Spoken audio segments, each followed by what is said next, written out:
Hello everyone, it's Moonkin FW back with yet another episode of the RCT3 Coaster Challenge. We're in episode 67, so we're almost there, and boy do I have a treat for you. Because an idea has been floating around in my head, and that is that I wanted to build a roller coaster inside a mall. That's right, and in this episode we're tackling it. And it's going to be the Wild Mouse, and yeah, it's going to be probably the most extensive build I've done so far, maybe ever in RC3. So what you're seeing here is I'm using the pathing to kind of put down the foundation of where the pathing will be, and then the fencing will be the edge of the mall, so basically the walls. So now that I kind of know the dimensions of the mall, I can start building a roller coaster, which is the Wild Mouse, of course. And yeah, it's kind of inspired, I guess, by Shellraiser and maybe a few other ones. Basically any sort of indoor mall roller coaster with a vertical lift, and then you go down. It's got some inversions, some quick turns and everything. So I wanted this coaster to pack a decent punch. So we're just going over the layouts, and Wild Mouse actually has a pretty cool few little things you can use, including of course a looping. You can use twists or a barrel roll in this case. So yeah, you can actually make some really awesome roller coasters with this, also because because of that vertical lift hill. Now, because a mall roller coaster usually is, it's not just the roller coaster itself in the mall. It's usually like a small theme park inside the mall. So if I want to do this properly or do this justice, I got to do the same thing, which is exactly why right now I'm also adding some attractions around it. So we got a merry-go-round, a spiral slide, the trampoline, and a Ferris wheel. And this will basically kind of resemble like the main area, food court, whatever you want to call it. So by the way, this footage is sped up 15 times, and the video is still well over 10 minutes long. So just so you know that this one took a very, very long time to build. But it was a lot of planning and a lot of building, and you'll see that as we go along. So yeah, right now we are slowly but surely finishing up at least the area where the rides will be. And now I can start kind of building on the foundation. So I'm going to use, of course, just like most big malls, I'm going to use a multi-story type of design, if you will. It's going to be 2 stories high, so you got your ground level 1 story up and then 2 story up. And yeah, of course, on all these levels there will be stores. So there's going to be a lot of building to do in terms of all these different levels. So first of all, I'm going to figure out the pathing, so I know, okay, where will the pathing be? Where will the guests walk? Because again, you want to have this kind of main avenue in a mall, or so to say. And of course, if you go 1 story up, they kind of they run parallel to the way you would walk downstairs on the ground floor. And then from there on, I'm like, okay, so the pathing is going to be here. So this is where the mall is going to be, like the shops, basically. Now, I'm not going to put a great detail into the shops because there's also not much items you can use in terms of scenery to really replicate a shop, which is a bit of a shame. But again, even then, this build already took quite a while, and I think the finished product will actually be pretty nice. And yeah, but again, that'll be up to you guys to decide whether this is actually a decent recreation of like a mall coaster. So because this is 2 stories high, there's a bit of finicking around with, okay, where is the pathing going to go? Where the stairs going to go? This and this and that. And I'm able to use Beastie's path mods, which is very nice because it's very flexible. It also looks really good. So for now, we are just going over the entire mall and figuring, okay, where are the escalators going to be, or the stairs, because you can't build escalators in RCT3. And then, okay, so in relation to, okay, where will the path be in the upper floor? Where will the path be in the 2nd floor?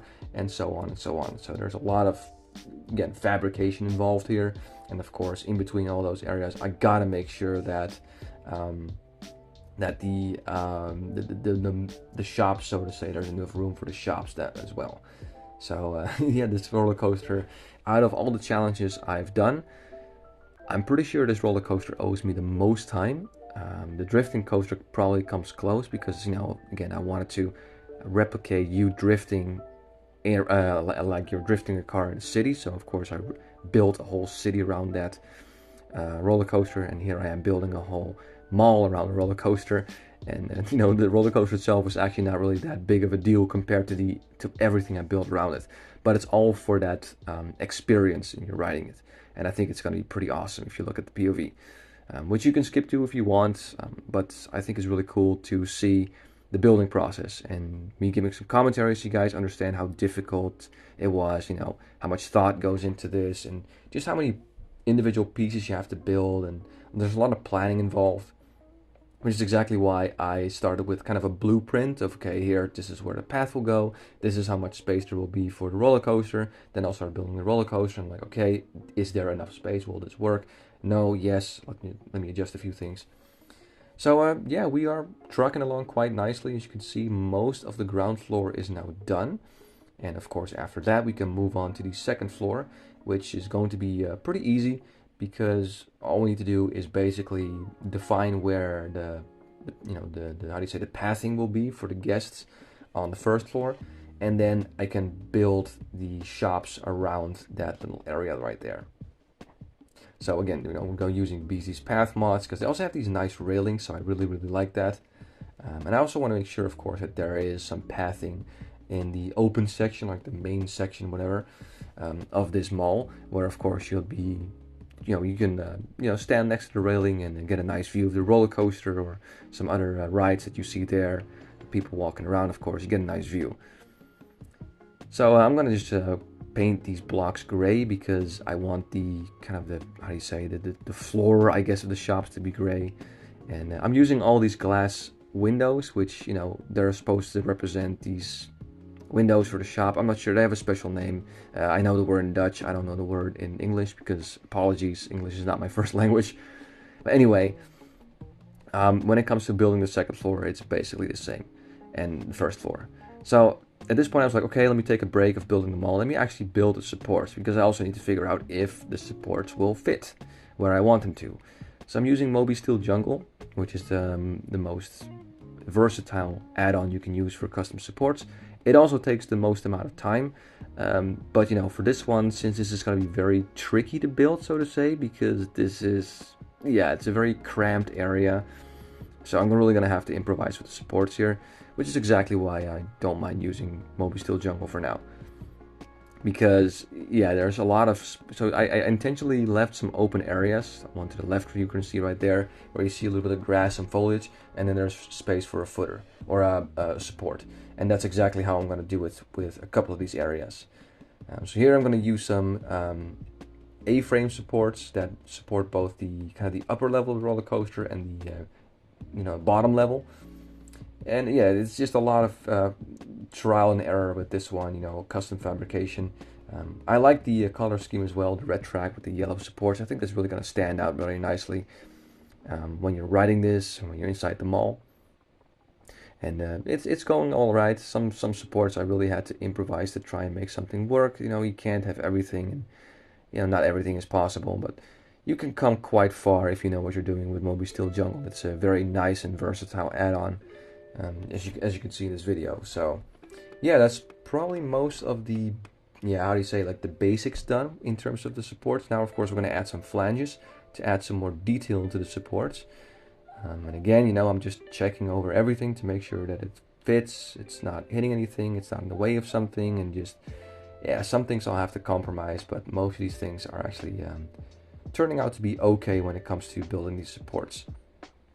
For looping, of course, I had to custom fabricate something because the standard ones from JCat Steelworks that I usually use, they didn't work. So yeah, here again, you know, you see me adding some slanted supports and everything. So I'm just adjusting here and tweaking there until everything kind of fits and the ride is properly supported. Which, yes, did take me quite a while, but you know, it's a challenge for me. And the Wild Mouse is one where you're really up close because it's a very compact roller coaster. So any sort of like imperfection of these supports, it's just gonna stick out like a sore thumb. So I really wanted this to, to look properly. So I'm gonna play some footers right now with Odie's Coaster Goodies. And yeah, so it's like, okay, you know, that's enough work for the roller coaster for now. Let me just focus back on the mall. So on the ground floor, I'm going to add some bushes, some benches, you know, just like any other mall where, you know, you're able to sit outside and I wanted to make a kind of a food court. And I was like, never mind. I'm just gonna ditch that idea. It's fine. So for now, I just keep it as is. So now I'm just gonna finish up the first floor. This is gonna be, of course, the ceiling of the first floor and, of course, the floor of the second floor. And yeah, now that I've done everything there, now I can actually, well, first of all, build the walls, of course. I gotta build the walls around the shop, so this area is also sealed. And then, of course, I can use, now that I know where the floor is, the roof, the first floor, I know where to now build the pathing. So once again, I'm just going to use BC's path mods to slowly but surely design the pathing that goes around everywhere. And again, I like it stacked on top of each other. I think it looks really cool, and I think that's what most multi-story malls do, unless I'm wrong. You can correct me in the comment section, because I live in the Netherlands. We really don't have a lot of big malls here. It's kind of like a typical American thing to have those. Fun fact, I went to Portugal a couple of times, and they, you know, in terms of like malls and everything, and shopping malls, it's like super American. So I've seen a couple there where they have these multi-story huge malls. So anyway, so here I'm building the last floor, which again is going to be the same idea, just, you know, those glass windows that represent like the windows from the shops, some openings, some extra, how do you say, these slate slabs or whatever, these roofs that I can use. And yeah, we're just slowly but surely going over everything that we can use to kind of complete it. So I want the roof to be kind of a little bit higher, so I'm using 2 of these full height walls, so to say, to kind of determine where the ceiling will be. And I have another cool idea for the how do you say, the ceiling where the amusement park will be, basically. But I'll show you that in just a bit. For now, I'm just using the pre-saved option, and you see, you can be copy pasting all these walls together to form a nice little section of the walls. So now that I kind of know where the top will be, I can start finishing this up. So here I just have a little bit more. I'm gonna use some pre-saved designs and just keep on using this until we're all done. So you can see me just plopping it down, and yeah, you can see we're actually quite close to finishing up the at least the foundation of the mall. So here's what I had in mind. I wanted to have kind of like an open vertical, like glass structure, like a huge vertical window that you can look up against. And I'm using Woden girders and glass to make the glass, but also the supports for this. So here, you know, because it's going to be very wide, very long, I want there to be some metal beams that support this, because of course it wouldn't work if this wouldn't be supported. And I think it looks okay. It's not perfect. Again, I mean, if any sort of like structural engineer is watching this, you're probably gonna freak out and say like, this would never work in real life. I apologize, but yeah, I can't make it absolutely perfect. So I'm just building what I think looks kind of realistic. So here you're wondering yourself, okay, why are you building this on the ground? Well, because building it all the way up is much more finicky. What I'm going to do is I'm just going to save that design and then copy paste and then just plop it on top of the mall. So this is where I saved it, and you can see me here. Boom, there you go. Now it's saved, and there you go. That's the glass ceiling, and I think it's going to look really, really cool when you're writing this. So now we can focus on the roof, and the roof is you're going to use some of the city theming, which this is technically a sidewalk, but it's a very nice kind of roof section with that kind of blue line, because there's a blue line that follows along the wall to give it at least a little bit of color, you know, a little bit more character. And again, I'm going to use that kind of ground object from the city scene to mimic the floor. So another really cool thing I have is that right next to the roller coaster and the lift hill as well is kind of where the edge of the mall is. And I'm going to build these really big glass windows, and I'm going to use these over the Woden's ones because these are a bit more see-through, if you will. And right next to it will be a lake, but you'll see that in just a bit. So now we can start focusing a little bit on the outside. You can see we've already done quite some work, but you know, I wanted to do this properly. I wanted to do this justice. So a mall is not complete without, of course, some proper infrastructure. So we're going to have to build a sidewalk, of course, that goes around the edge of the mall. And of course, we're going to have to build a big parking lot for all the cars that we'll visit. So first of all, we're going to focus on the outside. And again, I'm using BC's path mod. And I'm also going to use BC's path mods for some tarmac. So here you can see me kind of building a road. So this will be the main road. And then I'll use the tarmac to also, how do you say, build up that area where the cars can park for the mall. So yeah, I'm just copy pasting that ground texture over and over and over again until it's kind of full. And then from here on out, I'm adding these yellow lines, which kind of represent like the curbs. There we go. That you see, of course, in normal road infrastructure. So we're just going to use that and yeah, use that to our advantage. So now that we have the tarmac figured out, of course, we need some parking spots. So I'm going to once again use the curbs to kind of mimic lines on the road. And you can see that these fit perfectly. And yeah, it actually works quite well. I really like the way this looks. And yeah, we're just going to spam this over and over again to make sure that this entire area where there is tarmac, there are also, of course, lines where you can park your car. So yeah, we're just going to go over this entire area and keep building until we have all these parking spots figured out. Just going to tweak it a little bit more, and there we go. That's a decently sized parking lot. A little bit of trees here and there, of course. It can be super dead. And here I'm like, okay, I want there to be a lake. So how are we going to do this? Well, we'll get to that in actually a second, excuse me. So we're just going to add some cars here, of course, different colors, different brands, different sizes like SUVs, sedans, and wagons and whatnot. So let's break down the old roof structure, and we're going to prepare this area for the lake that we will build. That will be right next to the mall, which is also going to be really cool. If you're going to ride the roller coaster, you're going to look, you're going to be right next to that glass, and there will be a lake there. So yeah, this is, again, you can see how wild this creation is already getting, but we're not done yet. We're not done quite yet, but we're almost there. So here we're gonna just put some trees down to add just a little bit of foliage, and now we can start working on the details. So, you know, some tarmac here, some curves there, some stuff there, and just slowly but surely build things up. Here I'm trying to mimic like a sidewalk that guests walk on, because of course I want there to be kind of like a way that guests can enter this and fill up that indoor park, so to say. And yeah, that will be mostly it. So here's the end result.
And well guys, there you go. That's probably my most ambitious and epic project yet in this challenge, and maybe even in my entire quote-unquote RCT3 career. I hope you like this. I really do, because this cost me a lot of time to build. I thought it was really, really awesome, and I hope you do too. So as always, thank you very much for watching this video. We got 3 coasters left and then we'll be done with this challenge. So we're almost there. And again, thank you very much for watching this video, and have yourself a wonderful day.